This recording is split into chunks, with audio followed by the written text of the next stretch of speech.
히브리서 12장입니다. 히브리서 12장 4절부터 13절.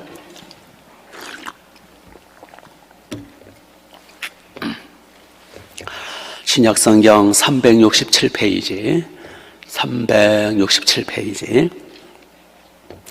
히브리서 12장 4절. 너희가 죄와 싸우되 아직 피 흘리기까지는 대항하지 아니하고 또 아들들에게 거만한 것 같이 너희에게 거만하신 말씀도 잊었도다. 일렀으되 내 아들아 주의 징계하심을 경히 여기지 말며 그에게 꾸부지람을 받을 때 낙심하지 말라. 주께서 그 사랑하시는 자를 징계하시고 그가 받으시는 아들마다 채찍질하심이라 하였으니 너희가 참으면 징계를 받기 위함이라. 하나님이 아들과 같이 너희를 대구하시나니 어찌 아버지가 징계하지 않으면 아들이 있으리요. 징계는 다 받는 것이거늘 너희가 없으면 사생자여 친아들이 아니니라. 또 우리 육신의 아버지가 우리를 징계하여도 공경하거든 하물며 모든 영의 아버지께서 복종하며 살려하지 않느냐. 그들은 잠시 자기의 뜻대로 우리를 징계하였거니와 우리 하나님은 우리의 유익을 위하여 그의 거룩하심에 참여하게 하시느니라. 우리는 징계가 당시에는 즐거워하지 않고 슬퍼보이나 그의 말미암아 연단받은 자를 너희와 평강의 열매를 맺느니라.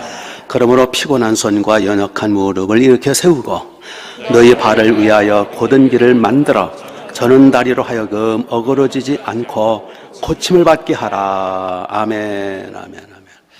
자, 서로 우리 엄마, 아빠, 주변 모든 사람에게 사랑합니다. 환영합니다. 우리 하나님 아버지께 사랑합니다.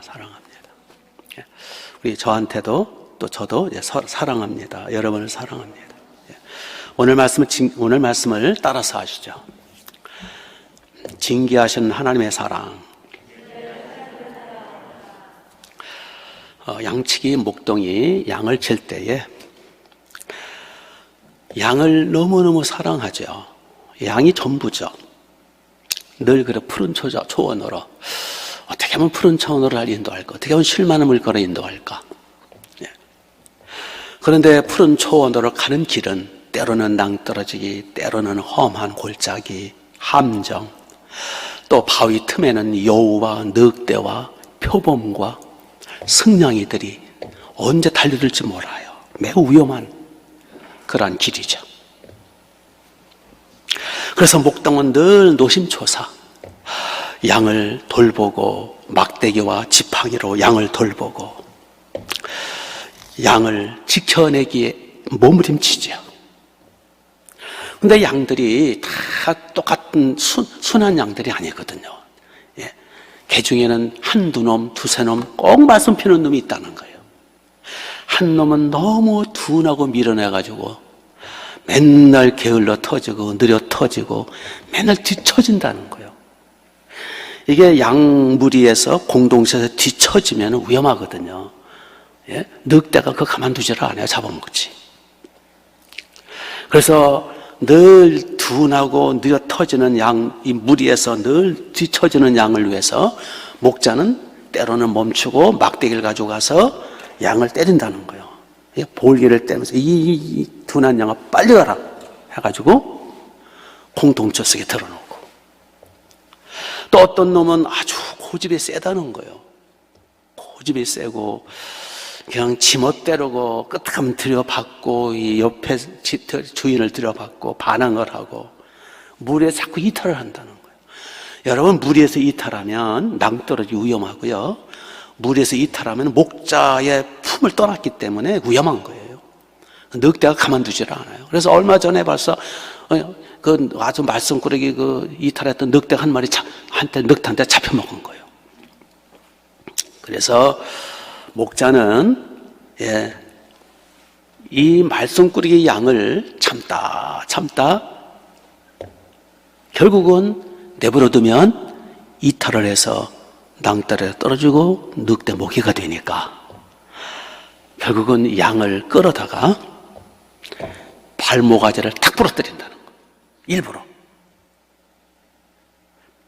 그러면은 아프다고 막 난리 피고 그렇지만 쩔뚝거리는 모습으로는 무리를 이탈하지 않아요. 그럼 안전한 거예요. 쩔뚝거리지만 늘 목자가 신경을 쓰면서 그 쩔뚝거리는 양을 중심으로 살살 양무리를 이끌어가는 거예요. 그렇게 해서 그 양은 늑대먹이가 되지 않는 거예요. 사랑하기 때문에 보호해 주는 거예요. 안전한 거예요. 이걸 징계하라. 이거를 목자의 징계라 그래요. 다리 모가지를 부러뜨려 가지고 보호해 주고 무리 속에서 함께 보호를 받도록. 바로 오늘 이 말씀은 하나님의 징계에 대한 말씀이에요. 본문에 보니까 아들이라는 단어가 6번 나오고요. 아들아, 내 아들아, 아들아.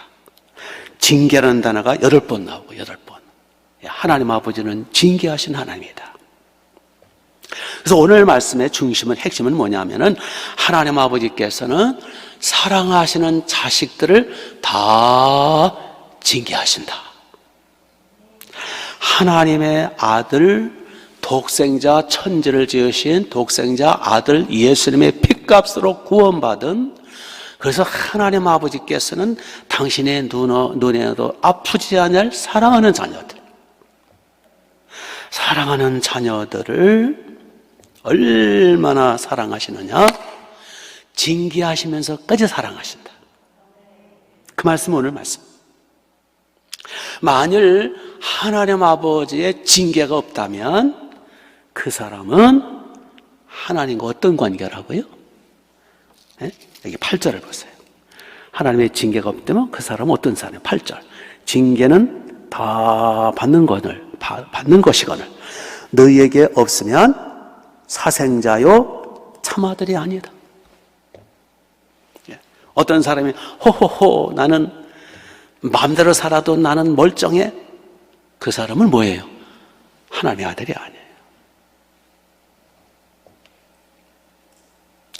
여기 친아들이 아니다, 사생하다, 이 뜻은 겉으로 볼 때는 교회 생활하고 교회 세례받고 집사되고 했지만은 겉으로 볼 때는 아들 같지만 친아들이 아니라는 거예요. 친아들이 아니라는 거 결국 아들이 아니라는 거예요. 사생자는 아들이 아니라는 거예요. 그러니까 그럼 하나님의 자녀가 있고 하나님의 아들이 아니면 뭐예요? 둘 중에 하나예요. 요한복음 8장에서 예수님은 그런 말씀, 너희는 나를 믿지 아니하므로 너희 아비 마귀에서 났다. 마귀에서 났으니 마귀 아들이라고 뜻이에요. 그러니까 둘 중에 없는 거예요. 하나님의 아들, 마귀의 자식. 둘 중에 하나 이외에는 없어요. 여러분, 이 신앙이라고 하는 거는요, 진리라고 하는 건 흑백물이에요. 하나님의 자녀 아니면 마귀 자식, 천국 아니면 지옥, 빛 아니면 어둠, 영생 아니면 영멸, 중간은 없어요. 연옥 같은 건 없는 거예요. 하나님의 자녀는 반드시 하나님의 징계를 받게 돼 있다. 왜요? 사랑하니까. 만일 어떤 사람이 계속 잘못된 길로 가고 있는데도 하나님의 징계와 채찍이 없다면 그 사람은 하나님의 자녀가 아닙니다. 하나님 아버지는 마귀의 자녀들은 징계하지 않아요. 유기, 버리세요. 그래서 로마서 1장 24절에 저들, 하나님 없이 사는 이방인, 저들을 자기들의 죄 가운데 망하도록 버려두셨다. 로마서 1장 26절, 저들을 내어버려 두셨다. 라는 말씀이 2번 나와요. 버려두셨다, 버렸다. 그걸 유괴라고 그러죠. 저들이 이 세상에서 수단 방법 안 가리고 무슨 짓을 하든 하나님은 징계하지 않으세요. 물론 도를 넘으면 징벌이라는 건 있어요. 중간에 심판도 하시긴 하세요. 그러나 내버려 두세요. 물론 기본적인 은혜는 있죠. 기본적으로 이 땅에 사는 동안에는 햇빛과 물과 환소와 공기와 일반 은혜는 죽지 않게 살게 해주시죠. 그러나 기본적으로 자기들의 죄악 가운데 빠져서 멸망받도록 버려두셨다. 그래서 하나님 없이 사는 마귀 자녀들은 이 세상에서 더 잘 살 수 있어요. 더 형통하고 더 성공하고 더 출세하고 잘 먹고 잘 살 수 있어요. 왜? 하나님의 징계가 없으니까. 도를 넘은 하나님의 징벌과 징계는 다른 거예요. 징계는 사랑이고요, 징벌은 심판을 말하는 거예요. 마지막 날 와당창 심판하시겠죠. 그러나 하나님의 사랑하는 자녀들은 얼마나 사랑스러우냐 하면 독생자 예수 아들 예수님의 생명값으로 지불된 사랑하는 자녀들은 하나님 아버지 앞에는 눈에 넣어도 아프지 않을 자식들이거든요. 그렇기 때문에 하나님은 반드시 징계하시더라. 그래서 여기 7절 하반절을 보시면 7절 끝에 보시면 어찌 아버지가 징계하지 않는 아들이 있으리요. 정말 자식을 사랑한다면 이 육신의 아버지도 어찌 자기 자식을 징계하지 않겠느냐. 그런데 같은 아버지의 자식이지만은 그 아버지께서 아들을 향한 사랑의 빈도와 강도는 달라요. 사랑할수록 그 자식을 향한 기대가 있고 그 기대가 크고 자식을 향한 사랑이 강할수록 징계의 빈도와 강도는 강하겠죠. 프랑스 속담에 자식을 사랑할수록 벌을 준다, 그런 말이 있대요. 우리나라 속담에도 미운 자식 떡 한 개 더 주고 사랑하는 자식에는 뭐를 더 때려요? 매 한 대 더 때린대. 혹 여기 하나님 아버지 앞에 징계받고 있는 분이 계십니까? 뭐 미련한 사람은 그게 징계인지도 모르고 그냥 고통 속에 있겠지만은 그래도 깨달아지기 바랍니다. 오늘 혹시 징계 가운데 계십니까? 그 징계가 바로 하나님의 나를 향한 사랑의 손길이라는 것을 믿으시기 바랍니다. 우리가 자식들을 야단칠 때 우리 자식들이 흔히 어때요? 여러분도 자식이었습니다만 우리가 자녀들을 야단칠 때 자식들이 어떻게 그 야단치고 징계받는 거를 잘 받아들입니까? 되게 그러죠. 아이, 엄마 왜 나만 가지고 그래? 아빠는 왜 나만 미워해? 나 이 집 자식 맞아? 나 두서운 자식 아니야? 찡찡거리며 그러죠. 징계는 다 받는 거라 그랬어요. 8절에 보면 징계는 다 받는 것이거늘 그랬어요. 징계 안 받는 자식이 있어요? 완벽한 자식이 있냐고. 여러분 완전해요? 그러니까 다 징계를 받게 돼 있어요. 오늘 이렇게까지 되기까지는 얼마나 많은 징계를 받았을까. 우리 세상 부모님 앞에서도 하나님 앞에서도 말할 것도 없겠죠.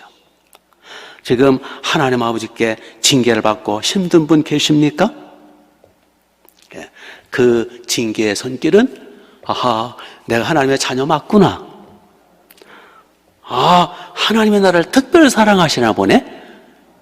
이런 깨우침이 있게 되시길 바랍니다. 자, 그러면 좀 더 하나님 아버지의 징계의 단계 또는 징계 방법을 한번 살펴보도록. 그래서 여러분 자신 한번 돌이켜 보세요. 하나님 아버지께서 우리를 징계하실 때, 징계하실 때 그 단계와 방법이 다양해요. 첫 번째 단계가 뭐냐 하니까 5절을 보세요. 5절. 또 아들들에게 권하는 것 같이 너희에게 권면하신 말씀도 잊었도다. 내 아들아, 주의 징계하심을 경히 여기지 말라. 여기서 권면하시는 말씀도 잊었도다. 이게 징계를 했는데 징계를 안 받아들였다 그 얘기예요. 권면하시는 말씀. 여기에 권면하시는 말씀이라는 그 단어가 헬라어로 디아레고마이. 이게 무슨 뜻이냐면 간곡한 설교, 경고의 설교 그런 뜻이에요. 권면의 말씀, 이것이 경고의 말씀 그런 뜻이에요. 그러니까 한마디로 말하면 일종의 그 강력한 훈계, 하나의 책망이 되겠죠. 책망. 뭐 책망보다 약간 약한 거? 하여튼 경고의 말씀. 예, 회개하라는 말씀이 되겠죠. 우리가 부모님들이 자녀들이 잘못됐을 경우 이제는 훈계를 하잖아요. 정신 차려라. 그러면 안 된다. 예, 안타까워서 그렇게 하지 말아라. 이렇게 하거라. 하고 강력하게 훈계를 하죠.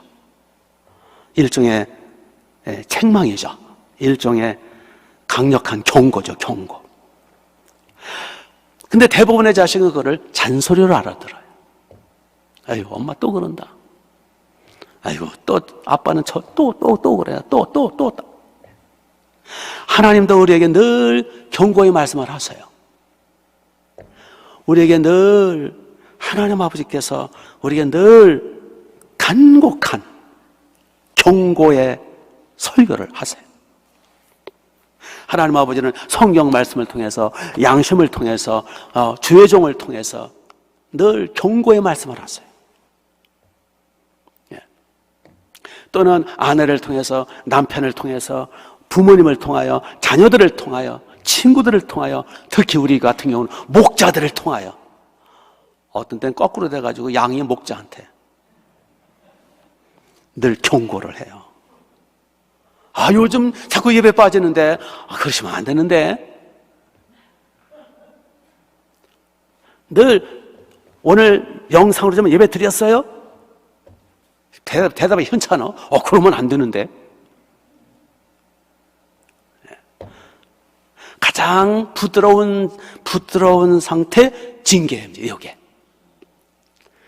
가장 낮은 부드러운 상태 징계, 요거를 경고의 말씀해라 그러는 거예요.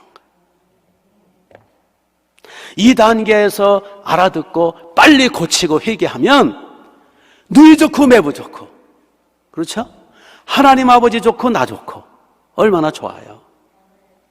그렇기 때문에 우리는 늘 예배에 빠지지 말면서 이 경고의 말씀을 들어야 돼.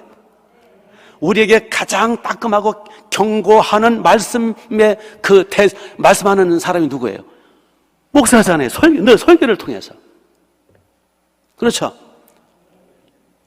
예, 설교를 통해서 경고하는 거예요. 그러면 안 된다고. 예배 빠지면 안 된다고. 하나님 앞에 바로 서라고. 기도 생활하라고. 여기서 빨리 우리 알아듣고, 그렇지. 나를 사랑하니까 경고하는구나. 늘 어떤 사람은 저보고 위로 좀 해달래. 책망 좀 그만해달래. 물론 위로도 필요하죠. 또 그것도 위로 받을 만한 사람에게 해야지. 지금 경고해가지고 돌이켜야 할 사람한테 위로가 안 줬으면 되겠어요? 여러분 경고 안 받아도 돼? 사랑하니까 나도 모르게 막 경고가 나오는 거예요. 그걸 사랑으로 받아들여야지. 그래서 귀가 복되어야 되는 거예요. 경고를 들었을 때 얼른 돌이키는 게 복이에요.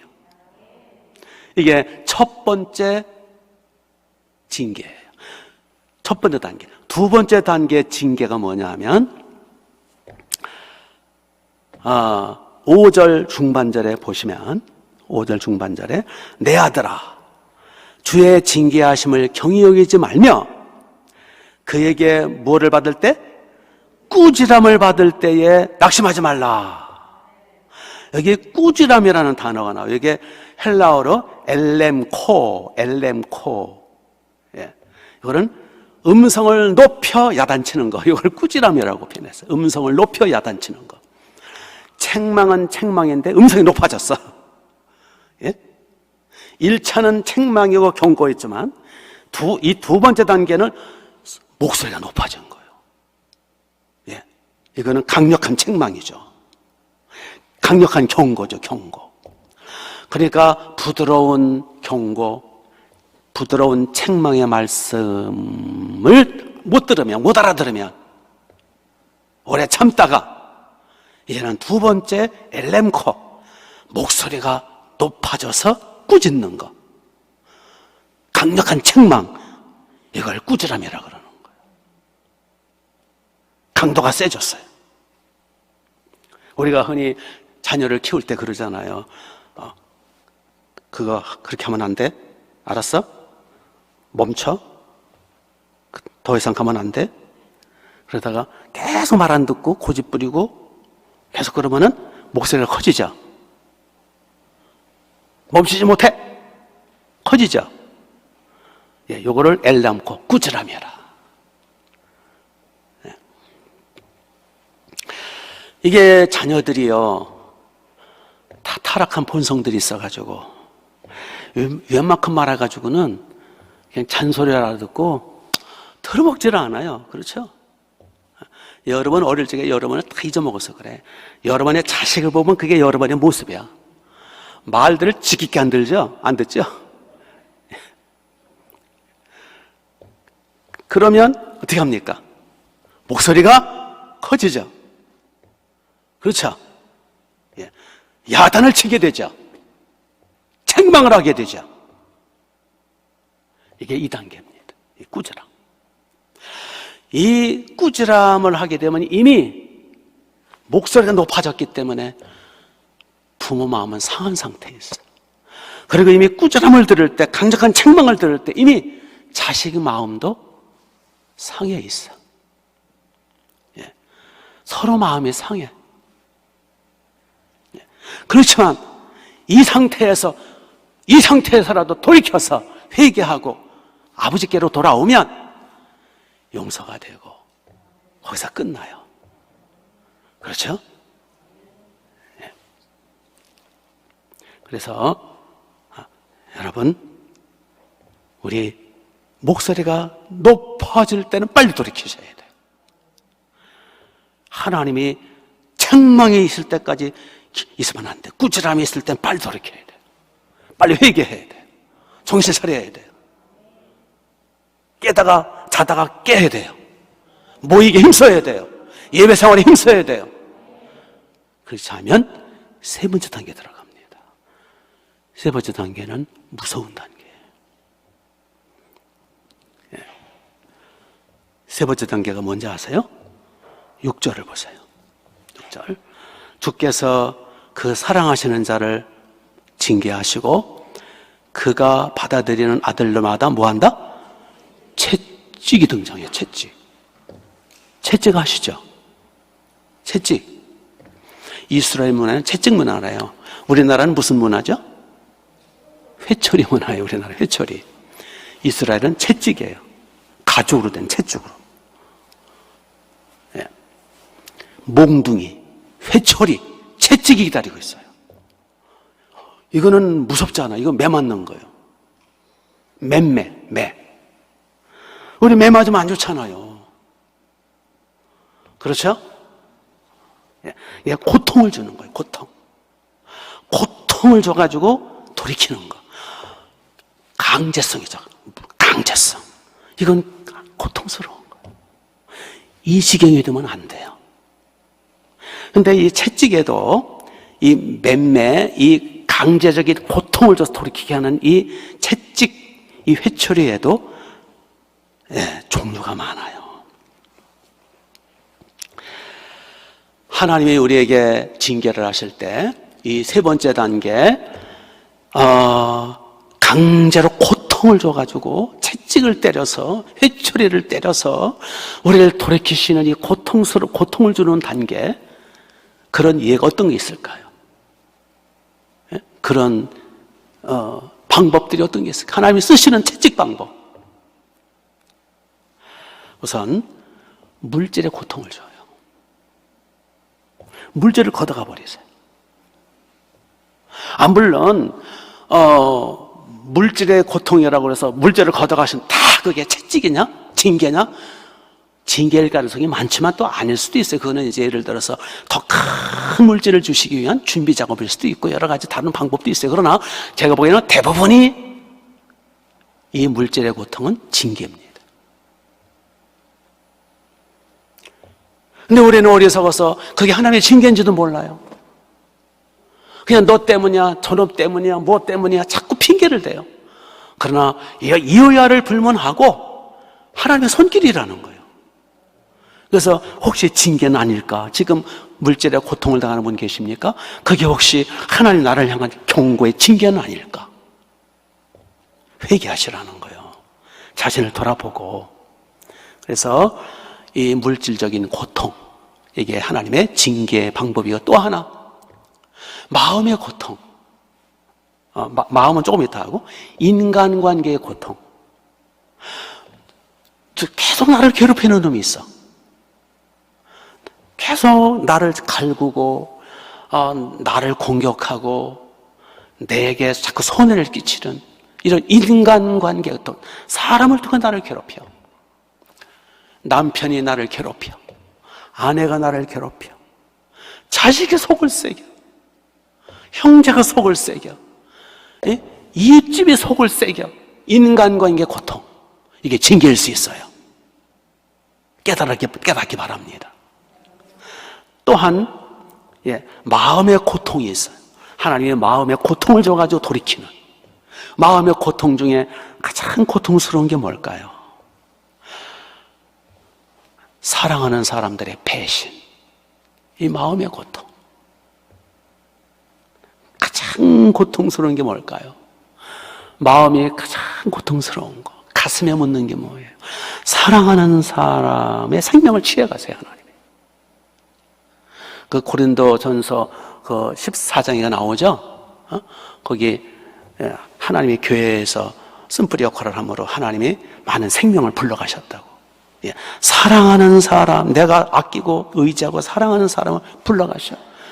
그것보다 더 큰 마음의 고통은 없어요. 이게 하나님의 징계일 수 있어요. 마지막 징계는 뭔지 아세요? 그 사람의 영혼을 불러가세요. 이게 채찍이에요. 참 이 지경이 되면 어떻게 하라고? 왜요? 사랑하시기 때문에. 왜요? 더 이상 죄를 범하지 않도록. 더 이상 죄를 범하여 심각한 심판받지 않도록. 하나님의 징계는 때로는 무서워요. 이 지경이 되기까지 됐다라는 것은 참 안타까운 일 아니겠어요? 네. 흔히 그런 말이 있죠. 매 맞은 아픔보다 때리는 아픔이 더 크다고. 매 맞는 자식은 눈으로 울지만 때리는 부모는 가슴으로 운다고. 그렇죠? 이게 채찍에 맞을 때 얼마나 고통스럽고 힘들어요. 그러나 매를 때리는 아버지 하나님은 더 괴로우시다라는 것을 깨달으셔야 돼요. 제 경우도 보면 옛날에 제 자녀들이 그냥 말을 안 들어먹고 큰 소리로 막 이렇게 야단쳐도 안 들어먹고 그냥 나중에는 속이 상해가지고 결국은 매를 들게 되죠. 결국은 회초리를 들게 되는데 회초리를 들어가지고 눈물이 쏙 빠지게 때려 놓고 나서는 우는 자식을 보느라 하면 참 불쌍한 측은한 생각이 들어요. 그러면서 오히려 그 우는 자식의 아픔보다 부모 마음이 더 아픈 거예요. 그래서 참 내가 남들처럼 잘해주지도 못하고 학원 보내달라는 거 보내주지도 못했고 잘 먹이지도 못했고 잘해주지도 못했는데 부모 모두 제대로 못했으면서 내가 너무 심하게 때렸나? 내가 너무 감정에 사로잡힌 거 아닌가? 내가 자식 길을 꺾어놓은 거 아닐까?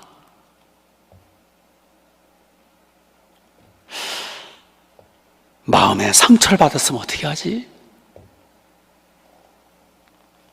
매 한 번 때려놓고요, 오망할 생각이 다 들고 더 아픈 거예요.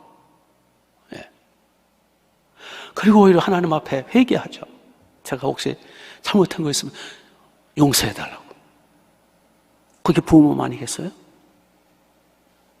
하나님 아버지 마음이 그렇다라는 거예요. 아멘? 그래서 우리가 하나님 앞에 채찍 안 맞는 게 좋아요. 본인도 힘들고 하나님 아버지 마음을 얼마나 괴로우시겠냐고요.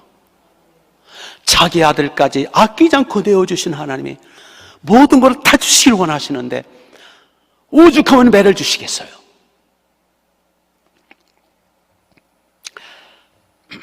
한 번은 제 딸아이가 어릴 적에 매를 맞고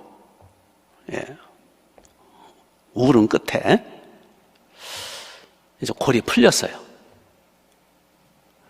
그리고 나서는 저한테 지나가는 말로 그러더라고요. 아빠 늙으면 자기 집에 못 오게 하겠대.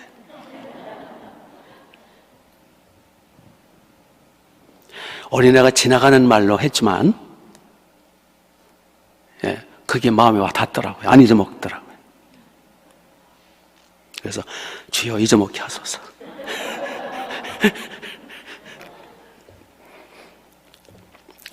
또 한 번은 화가 다 풀려가지고 이제 좋아가지고 이제 또 제가 매를 때려놔서 또 막 잘해주잖아요. 좋아가지고 또 한다는 말이 자기가 이 다음에 크면 아빠한테 반드시 꼭 복수하겠대.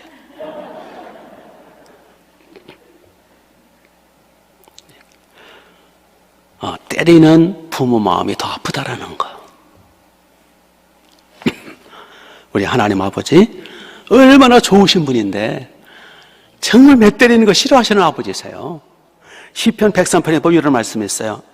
여호와는 우리 하나님 우리 아버지 여호와는 자비로우시며 은혜로우시며 노하기를 더디하시며 인자하심이 풍부하시도다. 항상 경책지 아니하시며 노를 영원히 품지 아니하시며 우리 죄를 따라 처치하지 아니하시고 우리의 죄악을 따라 갚지 아니하셔도다. 얼마나 좋으신 아버지세요. 그렇죠? 그런데 오죽했으면 하나님 앞에 아버지 그 매를 드셨을까?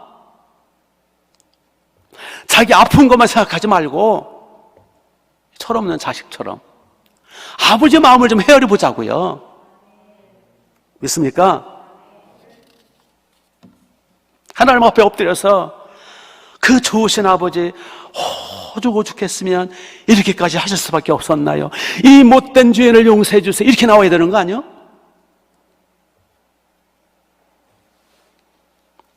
그런데 대개 자식들은요 철이 들들어가지고 왜 나만 미워하냐고, 왜 나만 괴롭히냐고, 나 하나님의 자녀 맞냐고, 나 구원 못 받았나 보다고, 사랑의 하나님 맞냐고. 웃기지도 않아요. 그렇죠? 나 버리셨나이까?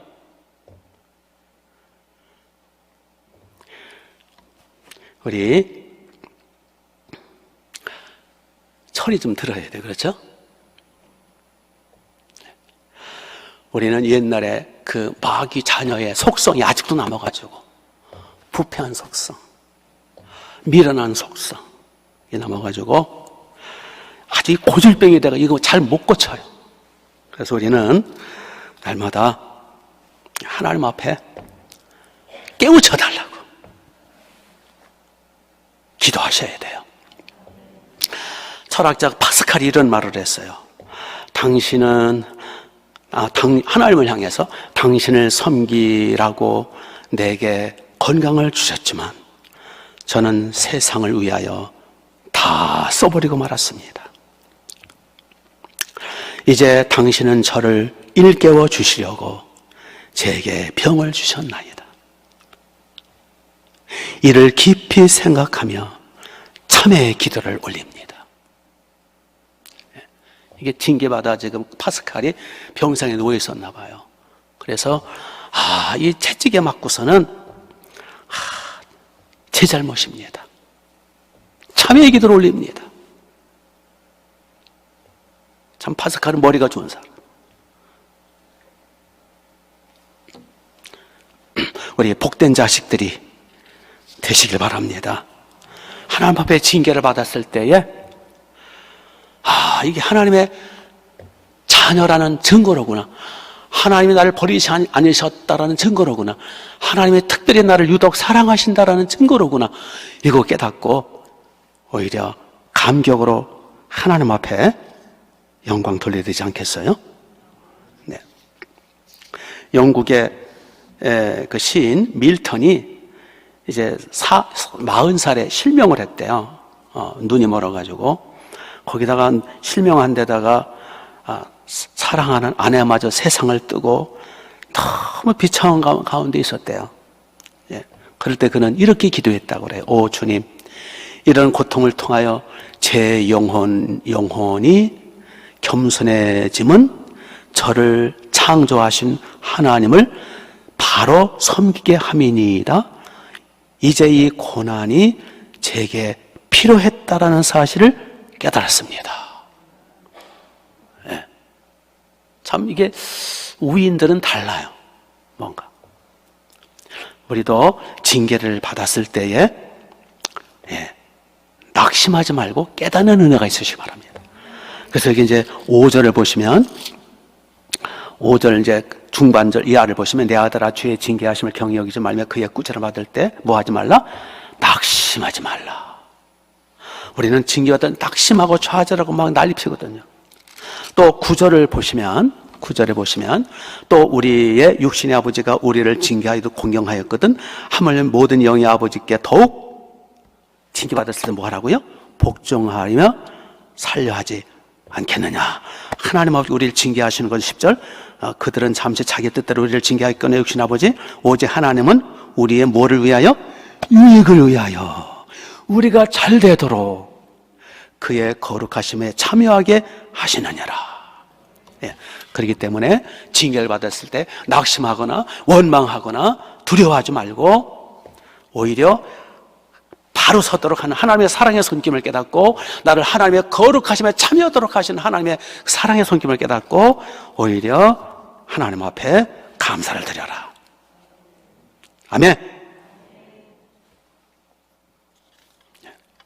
어떤 분의 이야기입니다.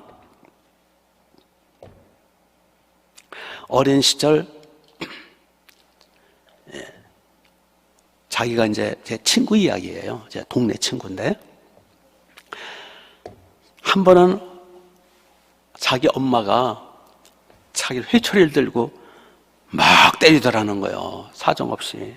그래서 이 A라는 친구는 너무 억울하고 너무 원통하고 분해서 오기를 가지고 버텼대요. 그냥 아주 독종이거든요. 이를 악물고 견뎠답니다. 버텼답니다. 나중에 이제 엄마가 지친 거야. 때리다가 지친 거야. 그래가지고 엄마가 그러더래요. 울면서 이놈아 잘못했다고 한마디만 하라. 이 미련한 놈아, 이 독한 놈아, 엄마가 사정한다. 한마디 좀 해줘. 잘못했다고.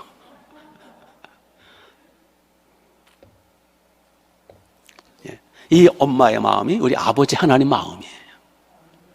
이 미련한 인간들, 이 독종 인간들 왜 회개를 안 하는 거야? 하나님 앞에 잘못했다고 깨닫고 회개하라는 거요.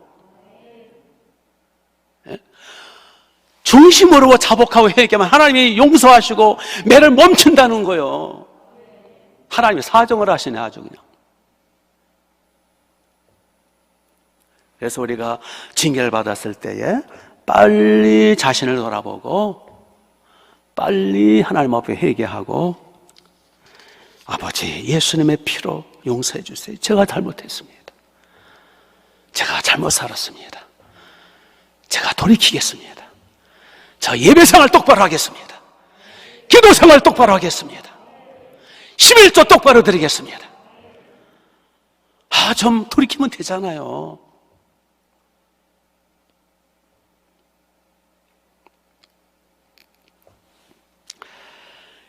이게 징계받는 중에도 하나님의 낙심이나 원망이 아니라 하나님의 사랑을 확인받는다면 그게 감격이 되지 않겠어요? 물론 징계 안 맞는 게 제일 좋고, 근데 우리 징계 안 받을 수 있어요? 빨리빨리 돌이키는 게 지혜로운 거고, 아주 독한 놈 같은 경우는 끝까지 가겠지. 그래서 끝까지 가서 매를 얻어 터지겠지. 매를 맞고 채찍에 맞고. 그럴 때라도 빨리 이게 하나님의 나를 향한 사랑의 손길이구나, 이거 깨닫는다면 그 징계가 변하여 하나님의 사랑을 체험하는 놀라운 감격이 될 수 있어요. 근데 우리 머리는 닭머리라서 우리 수준은 하나님 징계를 받으면서 하나님의 사랑에 감격해서 감사하는 사람이 과연 몇이나 될까? 그렇죠? 그래서 우리 빨리 성숙해서, 빨리 성령 충만해서 성령의 기름 부심을 받아서 빨리 수준을 높여야 돼요. 우리의 수준은 높지를 못해요. 마치 어린아이가요, 어린아이 수준이지. 어린아이가 칭찬해주면 사랑하는 걸로 알고, 책망하면 미워하는 걸로 알아요. 일이 잘 풀리면 사랑하는 걸로 알고, 일이 안 풀리고 막히고 막 되는 일이 없으면 미워하는 걸로, 버림받은 걸로 알아요. 수준이. 선물 받으면 사랑받는 걸로 좋아하고, 선물 안 주면 미움받는 걸로, 그렇게 어린아이들은 수준이 낮잖아요. 지금 우리가 그 수준이에요. 그러나 믿음에 성숙하면, 성령 충만하게 되면 모든 것이 하나님의 사랑의 손길임을 깨닫게 되고, 칭찬도 소화시키고 책망도 소화시키고, 하나님의 사랑으로 고통당하는 것도 하나님의 사랑의 손길로 소화시킬 수 있는 능력이 생겨요. 그래서 징계받는 중에도 그 하나님의 사랑의 손길을 깨닫고 감격하게 돼요. 그래서 하나님을 찬양하게, 그게 다윗이에요. 다윗이 징계받으면서도요 감격해서 하나님의 사랑 노래하잖아요. 시편을 보세요. 그렇죠? 이 대단한 신앙이 다윗이, 이게 하나님의 다윗을 예뻐 안 할 수가 없어. 매를 때리면 매 때리는 나를 이렇게 사랑하시는, 이렇게 나를 아껴 주시는 하나님의 사랑 감사하다고 기뻐하는데 어떻게 더 이상 매를 어떻게 때려요? 그렇죠?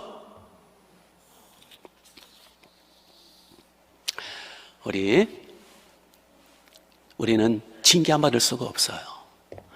그런데 징계 초반에 끝냅시다. 예? 경고를 들을 때에 빨리 돌이키고, 아니면 목소리가 높아지고 책망받을 때라도 그때라도 돌이킵시다. 질질 끌다가 채찍이 날라오고 몽둥이가 날라오고 회초가 날라올 때는 얼마나 고통스러워요. 그런데 그때라도 빨리 돌이키고 우리 하나님의 나를 향한 그 사랑 깨닫고 오히려 다윗처럼 찬송하고 찬양하고 감사함으로 복 있는 자녀, 사랑받는 자녀, 우리 효도하는 자녀, 상급사는 자녀가 되시길 바랍니다. 기도하겠습니다.